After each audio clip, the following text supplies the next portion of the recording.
जी हाँ दोस्तों, इस वीडियो में हम आपको अप्लाइड मैकेनिक्स का एक मोस्ट इम्पॉर्टेंट चैप्टर जो कि आता है सेंटर ऑफ ग्रेविटी, उसके कुछ न्यूमेरिकल्स करवाएंगे। इसके पहले के वीडियोस में भी हमने न्यूमेरिकल्स सॉल्व करवाए हैं। मैकेनिक्स के कुछ वीडियो हमने अपलोड किए हैं जिसकी लिंक आपको नीचे डिस्क्रिप्शन में मिल जाएगी, आप देख सकते हैं। मैथमेटिक्स भी हमने सॉल्व किया है, मैथमेटिक्स के भी इंपॉर्टेंट क्वेश्चन हमने बताए हैं। विद्या क्वेश्चन बैंक की पीडीएफ फाइल्स हमने अपलोड की है, उसकी लिंक से भी आपको नीचे से मिल जाएगी।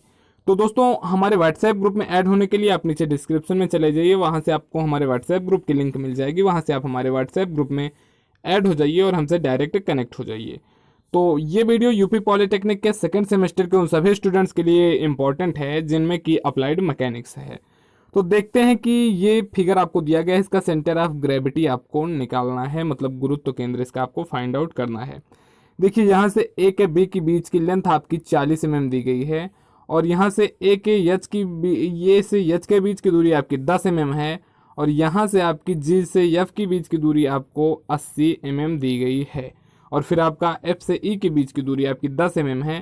तब आपको इसका सी जी ज्ञात करना है। तो आइए देखते हैं इसका सी जी हम कैसे ज्ञात करेंगे और कौन सा फार्मूला हम लगाएंगे इसका सी जी ज्ञात करने का। तो दोस्तों नमस्कार, आपका स्वागत है आपके favourite YouTube channel study more by Saurabh में, और मैं हूं आपका अपना दोस्त सौरभ ओझा। हमारे चैनल को यूपी पॉलिटेक्निक से रिलेटेड किसी भी मोस्ट इंपॉर्टेंट पॉइंट्स या किसी भी इंफॉर्मेशन के लिए ज़रूर सब्सक्राइब करें।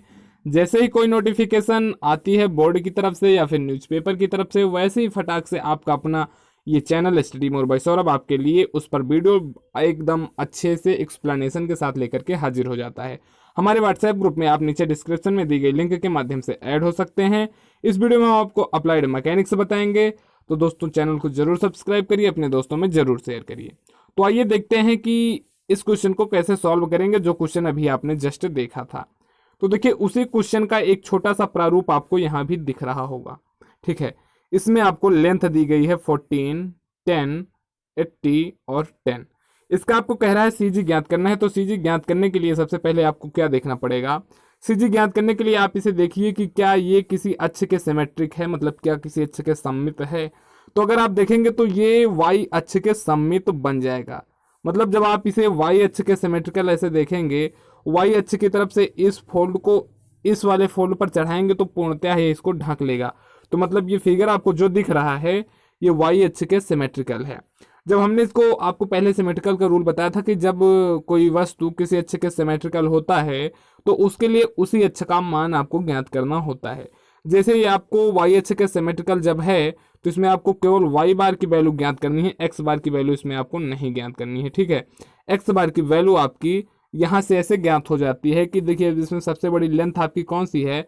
14 है। तो इसकी एक्स बार की जो वैल्यू हो जाएगी वो हो जाएगी 14 डिवाइडेड बाई 2, मतलब 20 आपकी एक्स बार की वैल्यू हो जाएगी।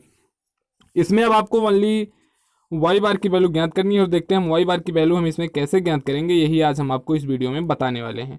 तो सबसे पहले इसको आप दो पार्टों में डिवाइड कर दीजिए, यहाँ से इसको विखंडित कर दीजिए, इसको दो पार्टों में बांट दीजिए। तो जब आप इसे दो पार्टों में से बांट दे रहे हैं तो अब आप इसको मान लीजिए, इसको फिगर नंबर 1 और इसको फिगर नंबर 2।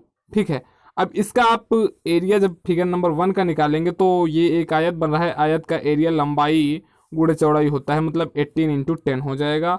और जब आप इसके लिए पार्ट 1 के लिए एक्स बार की और वाई बार की वैल्यू लेंगे तो मान लीजिए इसका सी जी कहीं पर होगा। ठीक है, इसको हम आपको बड़े फिगर में, बड़े वाले फिगर में इसको हम आपको समझाते हैं कि इसको कैसे आप सॉल्व करेंगे। ठीक है, देखिए हमने क्या किया था, आपको केवल बड़ा फिगर दिखा रहे हैं, केवल पार्ट 1। ठीक है, ये आपका पार्ट 1 हो गया। इसका मान लीजिए सी जी केवल इतने का यहाँ पर होगा, तो इसके लिए आपका जो हो जाएगा, इसके गुरुत्व केंद्र की स्थिति वो आपकी हो जाएगी। यहाँ से अगर आप देखेंगे कि इस वाई लेंथ की डिस्टेंस कितनी हो जाएगी, 14 हो जाएगी, और इस एक्स लेंथ की डिस्टेंस आपकी 5 हो जाएगी। मतलब आपको x1 मिल जाएगा 5 एंड y1 मिल जाएगा आपको 40। जस्ट इसी प्रकार से अगर आप इस सेकेंड पार्ट वाले में भी करेंगे, सेकेंड पार्ट में, तो यहाँ से ये बटा हुआ है तो इसका एरिया क्या हो जाएगा 14 इंटू 10। और फिर इसके लिए अगर आप सी जी इसका मान लीजिए यहाँ पर होगा सेकेंड पार्ट का, इसके लिए जब आप गुरुत्व केंद्र के लिए x2 एंड y2 की वैल्यू ज्ञात करेंगे तो इसके लिए x2 की वैल्यू जो हो जाएगी वो हो जाएगी 18 यहाँ से यहाँ तक, और इसके सी जी की वैल्यू हो जाएगी 10/2, मतलब 10/2 मतलब 5, और 5 और प्लस ये 80, मतलब y2 की वैल्यू कितनी आ जाएगी आपकी 85 mm, मतलब 85 mm। 85 mm कैसे आएगी, एक बार फिर से आपको क्लियर कर दें कि देखिए हमको केवल इतने का ज्ञात करना है। तो यहाँ पे आप देखिए कि आपको टोटल यहाँ से यहाँ तक की लेंथ आपको 80 दी गई है और ये लेंथ आपकी 10 है। तो इसकी आधी लेंथ इसकी सीजी की स्थिति कहाँ पर होगी, 5 पर होगी। तो 5 ये और टोटल ये कितना आपका हो जाएगा 85। y2 की वैल्यू आपकी हो जाएगी और x2 की वैल्यू आपको इसमें नहीं ध्यान देना है, केवल आपको y2 का ही मान ध्यान देना है। तो देखिए जस्ट ये कैसे सॉल्व होगा, आपका एरिया आपको मिला हुआ है। A1 का एरिया आपको यहाँ से अगर आप देखेंगे तो A1 का एरिया हमने जस्ट आपको बताया था कि 18 इंटू 10 हो जाएगा, तो 800 mm² आपका A1 का एरिया हो जाएगा। अब A2 के एरिया के लिए आपका 14 इंटू 10 आपका कितना हो जाएगा 400 mm² हो जाएगा। y1 की वैल्यू हमने यहाँ से आपको 40 निकाल के बता दी थी और y2 की वैल्यू हमने आपको इसमें से 85 निकाल के बता दी थी। हमने आपको एक फार्मूला बताया था x बार या y बार निकालने के लिए, जब आपको एरिया के सापेक्ष निकालना होता है तो आपका क्या होता है फार्मूला आप एक बार फिर से पूरा ध्यान दे लीजिए कि y bar is equal to आपका होता है a1 x1 plus a2 x2, माफ़ कीजिएगा यहाँ पर ये x2 नहीं होगा, यहाँ पर आपका ये y के सापेक्ष से, जब हम y के सापेक्ष करें तो y के सापेक्ष से ही होता है। तो a1 y1 plus a2 y2 अपान a1 प्लस a2, ये आपका हो जाएगा y बार का फार्मूला। आपको a1 की वैल्यू पता है, y1 की वैल्यू पता है, a2 की वैल्यू पता है, y2 की वैल्यू पता है। अब आपको इसी फार्मूले पर रख देना है, आपको y बार का वैल्यू जो होगा वो पता चल जाएगा।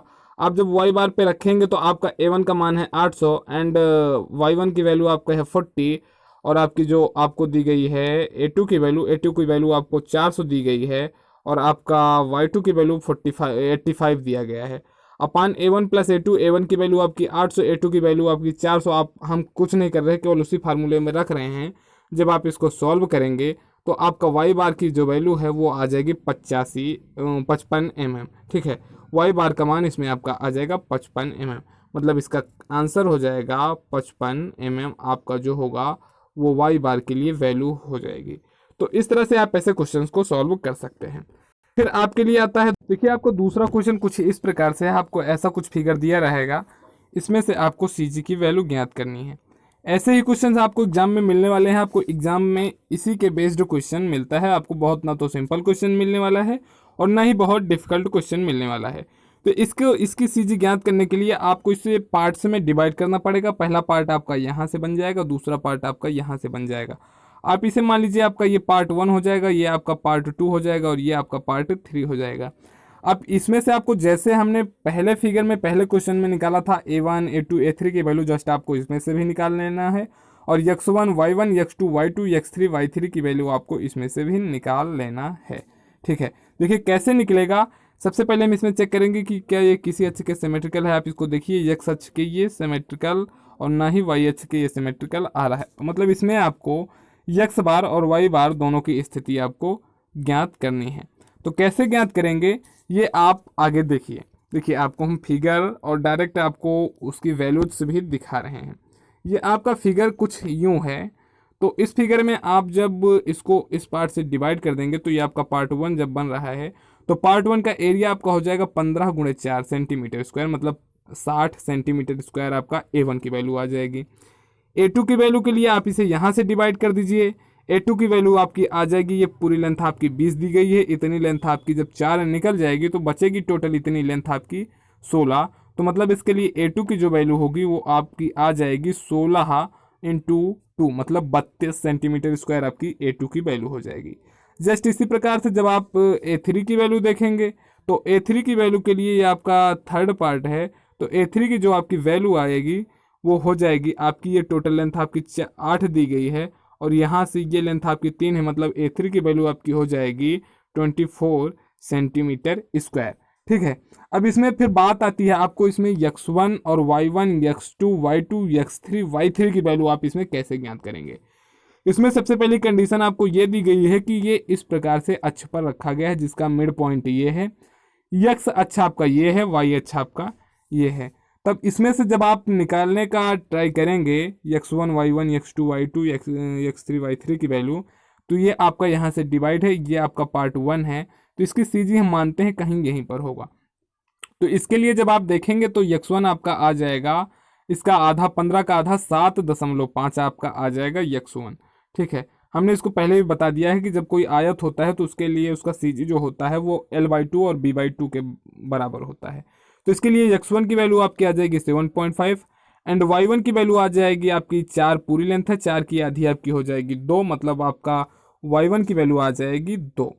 जस्ट इसी प्रकार से जब हम देखेंगे कि इसमें x2 और y2 कैसे निकलेगा, तो x2 y2 आपका जो आएगा वो यहाँ तक आपका पार्ट डिवाइड है, तो जब ये इस अक्ष पे रखा हुआ है तो मान लेते हैं हम यहाँ पर इसका CG होगा। तो इसके CG के लिए आप देखिए कि इसकी हाफ लेंथ क्या होगी, ये टोटल आपकी 16 है।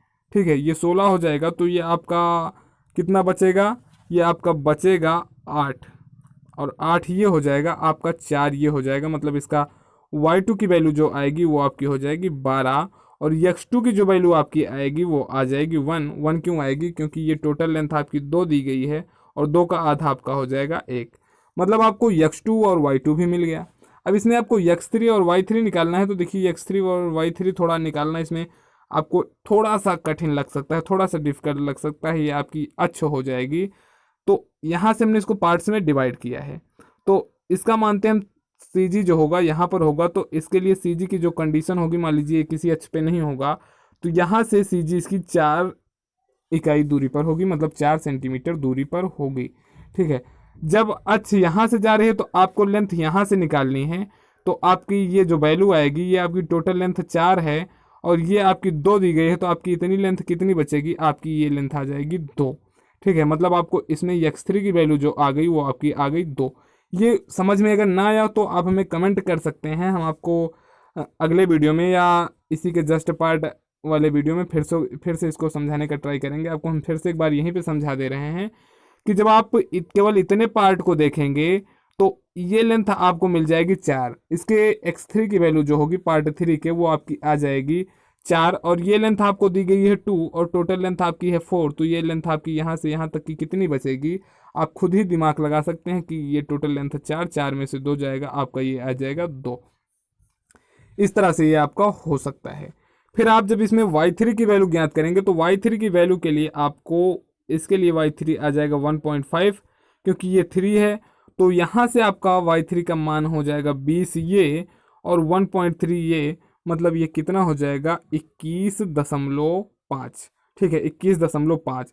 लेकिन यहाँ पर आपको ये ध्यान देना है कि जो आपको यहाँ पर x3 की वैल्यू आ रही है वो माइनस में होगी, क्योंकि ये x अक्ष के इस तरफ है, इस तरफ आपका पॉजिटिव होता है और इस तरफ आपका निगेटिव होता है। तो अब आपको सारी वैल्यू मिल गई, हम आपको फिर से एक बार सारी वैल्यू दिखा दें।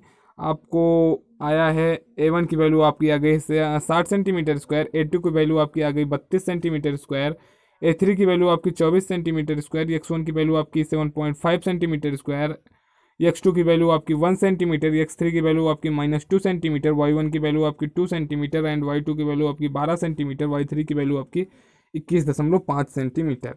तो जस्ट आपको फार्मूला, वही फार्मूला, कौन सा फार्मूला जो हमने आपको जस्ट पहले क्वेश्चन में बताया था कि फार्मूला आपका x bar is equal to क्या होता है, a1 x1 plus a2 x2 plus a3 x3 by a1 plus a2 plus a3, उसी पे आपको रख देना है। और जस्ट इसी प्रकार जब y1 के सापेक्ष छाप लेंगे तो टोटल प्लेस पर y1 हो जाएगा, मतलब यहाँ पर a1 हो जाएगा, यहाँ पर y1 plus a2 y2 plus a3 y3 अपान a1 plus a2 plus a3 हो जाएगा। अब आप जब इस पे रख देंगे तो आपका ये कैसे सॉल्व होगा वो हम आपको बताते हैं। देखिए x1 की वैल्यू आपको, x बार की वैल्यू आपको जब ज्ञात करनी है तो a1 की वैल्यू आपकी है 60। 60 कैसे है ये आप देख सकते हैं, आपको ऊपर दिख भी रहा होगा कि a1 की वैल्यू आपकी हो गई 60 और x1 की वैल्यू आपकी 7.5, a2 की वैल्यू आपकी 32, x2 की वैल्यू आपकी 1, 24 इंटू 2 ये a3 और y3 है अपान a1 plus a2 plus a3। जब आप इसको सॉल्व करेंगे तो आपका x बार का जो वैल्यू आएगा वो हो जाएगा आपका 3.75 सेंटीमीटर। जस्ट इसी प्रकार y बार पे भी जब आप रख देंगे a1 y1 plus a2 y2 plus a3 y3 अपान a1 plus a2 plus a3, तब आपका y बार का जो मान आएगा वो हो जाएगा 8.79। आप इसको अपनी नोटबुक में लिखिए और इसे सॉल्व करिए। जहाँ भी आपको समझ में नहीं आता आप हमसे पूछ सकते हैं, आप हमारे व्हाट्सएप ग्रुप में हमसे जुड़ के वहाँ भी आप हमसे क्वेश्चन पूछ सकते हैं, या फिर आप इसी वीडियो में नीचे कमेंट कर दीजिए। जब हम कमेंट आपका देखेंगे पढ़ेंगे तो आपको हम उसका सॉल्यूशन अगली वीडियो में अपने देंगे। तो दोस्तों उम्मीद है वीडियो पसंद आया होगा। वीडियो में जहाँ भी आपको थोड़ा सा भी फॉल्ट लगा हो आप हमें कमेंट करके ज़रूर बताएं। तो दोस्तों नमस्कार, जय हिंद, जय भारत।